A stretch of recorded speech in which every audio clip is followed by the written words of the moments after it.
Pengertian negara hukum.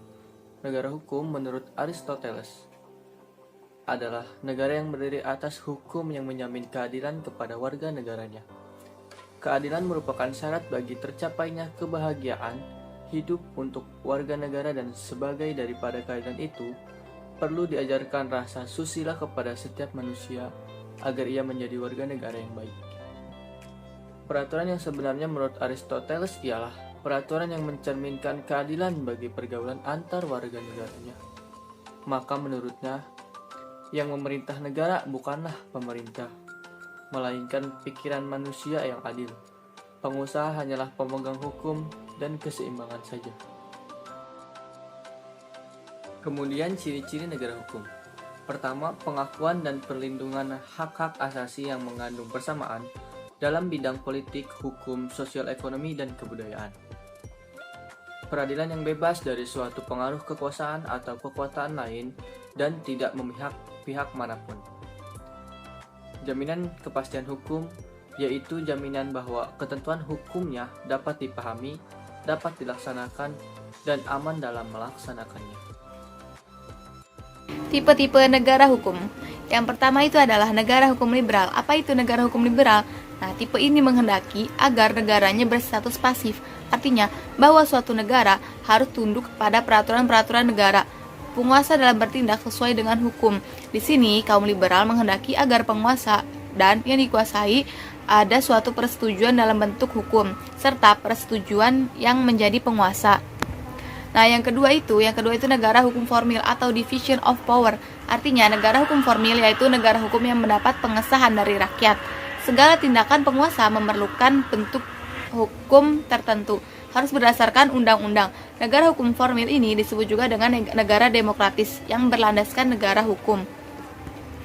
Nah, yang ketiga adalah negara hukum material atau separation of power. Negara hukum ini sebenarnya merupakan perkembangan lebih lanjut dari hukum negara formil. Tindakan penguasa harus berlandaskan dengan undang-undang atau berlaku asas legalitas, yaitu dalam negara hukum material, tindakan penguasa dalam hal mendesak demi kepentingan warga negara dibenarkan bertindak menyimpang dari undang-undang atau berlakunya asas oportunitas. Indonesia sebagai negara hukum dasar pijakan bahwa negara Indonesia adalah negara hukum yang tertuang pada pasal 1 ayat 3 Undang-Undang 1945 yang menyebutkan bahwa negara Indonesia adalah negara hukum. Dimasukkannya ketentuan ini ke dalam bagian pasal Undang-Undang 1945 yang menunjukkan semakin kuatnya dasar hukum serta menjadi amanat negara bahwa negara Indonesia adalah dan harus merupakan negara hukum. Sebelumnya, landasan negara hukum Indonesia ditemukan oleh bagian Dasar Hukum HAM di Indonesia. Dasar hukum yang dijadikan landasan dalam pemajuan dan perlindungan HAM di Indonesia terdapat dalam perundang-undangan. Peraturan HAM dengan menggunakan peraturan perundang-undangan masing-masing mempunyai kelebihan dan kelemahannya. Kelebihan pengaturan HAM dalam Undang-Undang Konstitusi memberikan jaminan kepastian hukum yang sangat kuat karena perubahan atau penghapusan pasal-pasal dalam konstitusi seperti di dalam Ketatanegaraan Indonesia dilakukan melalui proses amandemen dan referendum. Sedangkan kelemahannya adalah konstitusi hanya memuat aturan yang bersifat global, seperti ketentuan tentang HAM dalam Konstitusi Republik Indonesia, berbagai instrumen dan hak asasi manusia yang dimiliki oleh negara Indonesia. Assalamualaikum. Pengaturan HAM dalam UUD Negara Republik Indonesia tahun 1945, amandemen, jaminan atas pengakuan dan perlindungan hak asasi manusia. Menurut UUD Negara Republik Indonesia tahun 1945 sebagai berikut. Yang A. Kemerdekaan sebagai hak segala bangsa tercantum pada alinea 12. Yang B. Pertama, pembukaan UUD 1945. Yang C. Hak asasi manusia sebagai hak warga negara tercantum dalam batang tubuh UUD 1945 pasal 27, 28, 28D ayat 3, 30 dan 31. Yang D. Hak asasi manusia sebagai tiap-tiap penduduk tercantum dalam batang tubuh UUD 1945 pasal 29 ayat 2. Yang E. Hak asasi manusia sebagai hak perorangan atau individu tercantum dalam batang tubuh UUD 1945 pasal 28A sampai 28J. Pengaturan HAM dalam ketetapan MPR dapat dilihat dalam TAP MPR nomor 17 tahun 1998 tentang pelaksanaan dan sikap bangsa Indonesia terhadap HAM dan Piagam HAM nasional. Undang-undang HAM yang pernah dikeluarkan pemerintah. Yang pertama, UU nomor 5 tahun 1998 tentang ratifikasi konvensi anti penyiksaan, perlakuan atau penghukuman yang kejam, tidak manusiawi dan merendahkan martabat. Yang kedua, UU nomor 9 tahun 1998 tentang kebebasan masyarakat berpendapat. Yang ketiga, UU nomor 29 tahun 1998 tentang ratifikasi konvensi penghapusan segala bentuk kriminasi. Yang terakhir, UU nomor 39 tahun 1999 tentang hak asasi manusia. Pertanyaan dari saudara Ibnu Abdillah. Jelaskan upaya yang bisa dilakukan pemerintah untuk menjaga hak asasi manusia. Setidaknya ada 4 cara yang bisa dilakukan pemerintah untuk menjaga hak asasi manusia. Yang pertama dengan penegakan melalui undang-undang. Undang-undang merupakan hukum yang dimiliki oleh pemerintah Indonesia yang digunakan sebagai pedoman atau aturan main dalam pelaksanaan suatu kebijakan atau tindakan yang menyangkut kehidupan bermasyarakat dan bernegara di Indonesia. Yang kedua dengan pembentukan Komisi Nasional. Dalam upaya pemerintah dalam menegakkan HAM terhadap hak asasi bagi warga negara Indonesia, pemerintah membentuk beberapa komisi nasional guna membantu pemerintah dalam menegakkan hak asasi manusia. Di antaranya, pertama Komisi Nasional Perempuan dan Komisi Perlindungan Anak Indonesia atau KPAI. Yang ketiga dengan pembentukan Pengadilan HAM. Dalam menjalankan perannya, pengadilan ini berperan khusus dalam mengadili kejahatan genosida dan kejahatan terhadap kemanusiaan. Contohnya, keberadaan pengadilan HAM di Indonesia merupakan salah satu langkah dalam menegakkan keadilan bagi warga negara Indonesia, khususnya yang berkaitan dengan pelanggaran HAM, proses pelimpahan perkara yang terkait dengan pelanggaran HAM yang terjadi tentunya dilakukan oleh pengadilan HAM sesuai dengan mekanisme pelaksanaan sistem peradilan di Indonesia. Dan yang terakhir, penegakan melalui proses pendidikan. Penegakan hak asasi manusia juga dapat dilakukan melalui proses pendidikan, baik itu dalam pendidikan formal, informal, maupun non-formal. Proses penegakan yang dilakukan melalui proses pendidikan merupakan penanaman konsep tentang HAM itu sendiri kepada peserta didik yang ikut di dalam proses pendidikan. Terima kasih.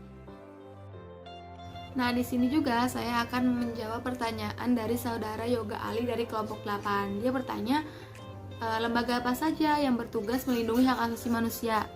Nah, lembaga yang bertugas melindungi hak asasi manusia itu yang pertama itu Lembaga Perlindungan HAM Polri, artinya Kepolisian Negara Republik Indonesia.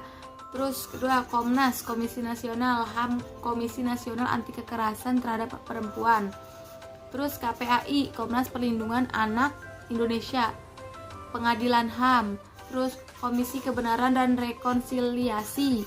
Terus YLBHI yang artinya Yayasan Lembaga Bantuan Hukum Indonesia. Dan yang terakhir adalah LBH, Lembaga Bantuan Hukum Swasta. Seperti itu. Tentu saja masih berlaku menurut HAM internasional dalam keadaan perang dilarang melakukan serangan terhadap warga sipil, rumah ibadah, umat sipil, dan protokol tambahan.